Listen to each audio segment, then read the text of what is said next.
Okay, hello everyone. Back today with two items to open. And today I'm going to just cover off what I was talking about in the last video. I'll actually upload this one before the rest of my videos that I recorded back in October, November, because I want to finish off the talk about Vinted and its buyer's protection or lack of buyer's protection. So in the last two videos, you'll know that there was an issue with an item I received from Vinted. Seller completely messed up the packaging, resulting in a product that I would have ordinarily kept sealed, that's well, damaged, bent, squashed, and the seller wasn't prepared to reimburse the return costs, which I feel is unfair because it's not a change of mind item, it's a damaged item. So that has made me kind of think twice about buying from Vinted again. I've not purchased from Vinted since. And it's also kind of made me go and investigate and see what would have happened had it have been on another platform such as eBay. And interestingly, with eBay, it is more kind of protective of the buyer. I had a look at the eBay policy, and the eBay policy returns policy is that if the item was damaged or not as described, I think did it have substantially? I can't remember if it had the word substantially different to how they've described it. Then the seller is responsible for paying for the return postage. Whereas if you changed your mind, then understandably, the buyer would have to foot the bill for return, which is fair, I think. I think that policy kind of protects and safeguards both the seller and the buyer, because if the item is damaged through no fault of the buyer, then the seller should be covering it up, and if they didn't package it up properly, they should suck up the return cost. But if they did and it was still damaged, then what the seller should be doing is claiming off, the courier. So if they sent it by Royal Mail, they should be making a claim through Royal Mail and say, look, you've damaged my item, and the buyer is asking for a refund or whatever, and then it would be down to the courier company to sort out that refund for the seller, so that the seller can reimburse the buyer. So I think eBay actually adopt a much fairer policy to buyers, whereas Vinted look after the sellers only. So if you're a seller, then maybe Vinted is a pretty good platform for you to use, because you're not having to foot the cost of a lot of things and having to, chase the courier for any refunds and such. And this one is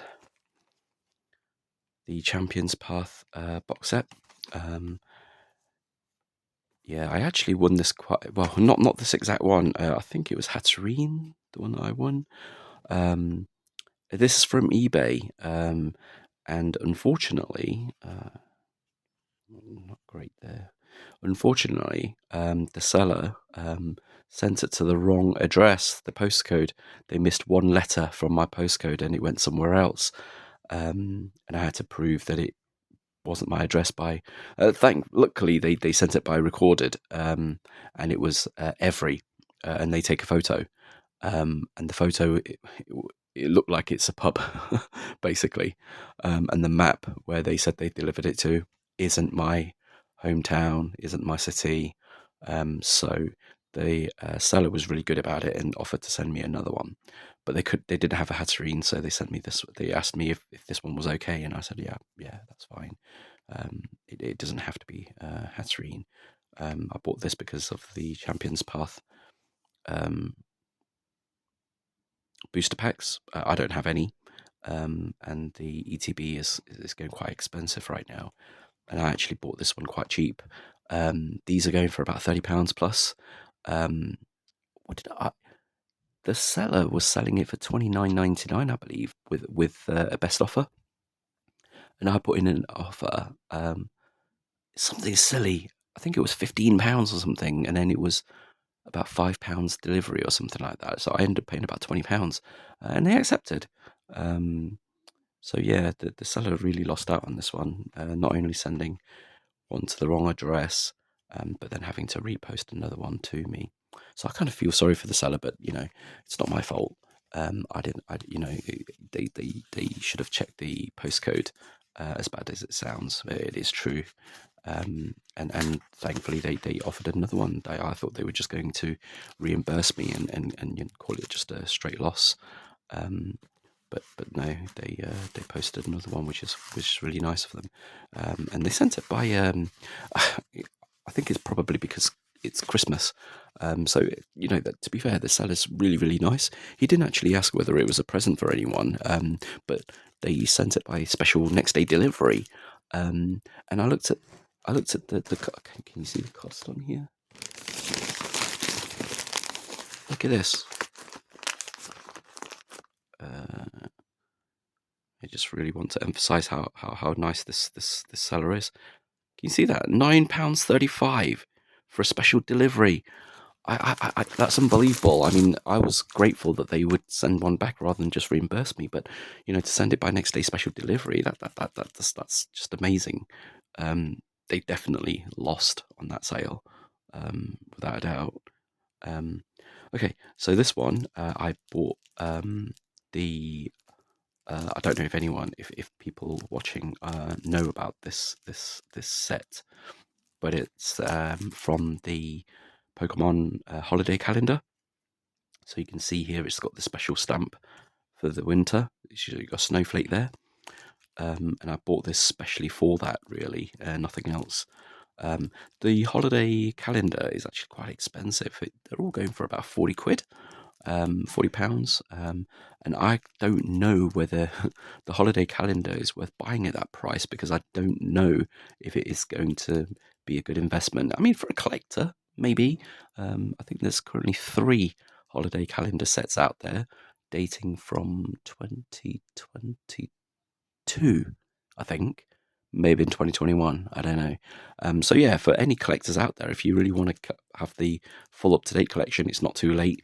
You can easily get all of the released ones so far, but that's if you're prepared to pay kind of around the £40 mark for these, and then keep them sealed. But personally, if you've been following my videos, you know that I'm a small-time collector investor.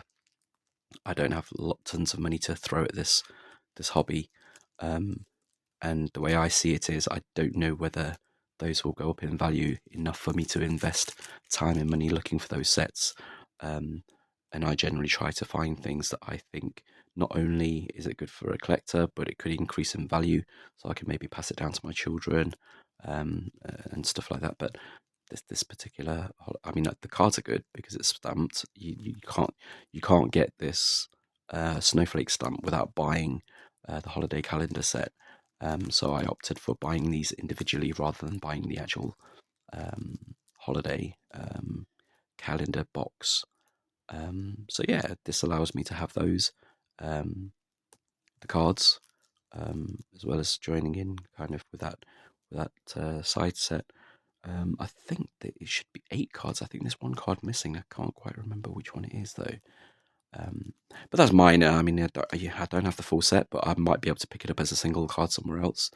And if anyone is interested, I got this whole set for, I think it was £4. So you can't really argue with that with a stamped card, that you have to buy the holiday calendar box in order to get these.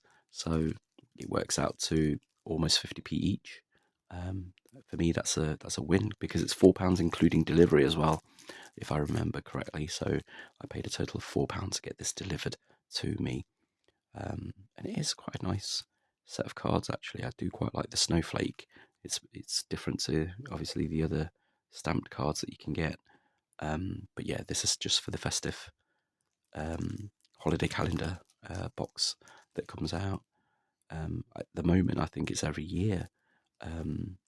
and obviously that you've got different cards in every of the calendar box sets. But that's all for today that I want to share. But the main thing I want to get across is the Vinted and eBay. Vinted is no longer, well, actually, probably never was, a buyer's platform, or at least I don't think it protects the buyers enough to justify them charging you a buyer fee, because that buyer fee only protects you if you want to get a refund, and you get your money back, but not the return. The return, regardless of whether you change your mind or whether the products are damaged or it's even not as described, you have to foot the bill to post that back. For me, that's a bit of a con. what what the hell is the buyer's fee for if you're not going to get all your money back, and you have to pay to get that returned, and it's not the seller, and it's not, and the buyer's fee doesn't mean Vinted pay for cover for the return either. So a lot of the times you're buying it, you don't even use that service anyway, so you're paying that fee for Vinted, for their platform, really. So rather than calling it a seller fee or a fee to use their platform, they try and justify it by saying it's a buyer protection fee. But my humble opinion is it doesn't protect the buyer when there's an issue that's out of the buyer's control and nothing to do with the buyer. You change your mind, your fault. You send it back as a buyer. If it's not your fault, regardless if you're a buyer or a seller, the seller should be footing that bill if they've done something wrong. If it's not as described, if it's damaged in the post, or if the buyer is one of those, dishonest ones, and they display, like, for example, these cards, and you can see there's nothing wrong with them, and then they send you one that's all crooked, all bent out of shape, maybe with a tear in it or whatever, and then they try to claim, yeah, how do I know you've not swapped the card? Which is why, again, I think it's the importance of doing what I'm doing, even if you don't put it up on YouTube. It's for your own information. Just record what you're buying, especially if you're a collector and these mean a lot to you, more than just a piece of card, that you're buying. And whether you're an investor or you're just buying it as a present for someone else, what's the harm in recording it? Just record it. If everything's okay, save space, delete it again, whatever. But if there's something wrong with it, that video is your proof that that's how it's come and that's how it's unwrapped. And if there's any missing items, that video will also prove it was never in the package in the first place. So, for everyone who's watching, I know there's not many of you at the minute, and I don't claim to be really good at making these videos either. But yeah, definitely look after yourself, and just record everything that you open up, especially things that could potentially become valuable. So if you make a big purchase, definitely record it from the moment you get it from the post office. The postman at the door, or whether you collect it from, a shop, Argos, or whether you go to one of those inbox post boxes. That's even easier because when you're picking it up, you can actually record while you're picking it up. So when the door opens up, you're recording straight away to prove the condition that it's in. Sometimes they might argue, well, yeah, you recorded it, but how do I know you've not, like, dropped the box or stood on it or whatever before recording and stuff. So, it's always best to safeguard yourself. But that's all for today, and I'll see you at the next one.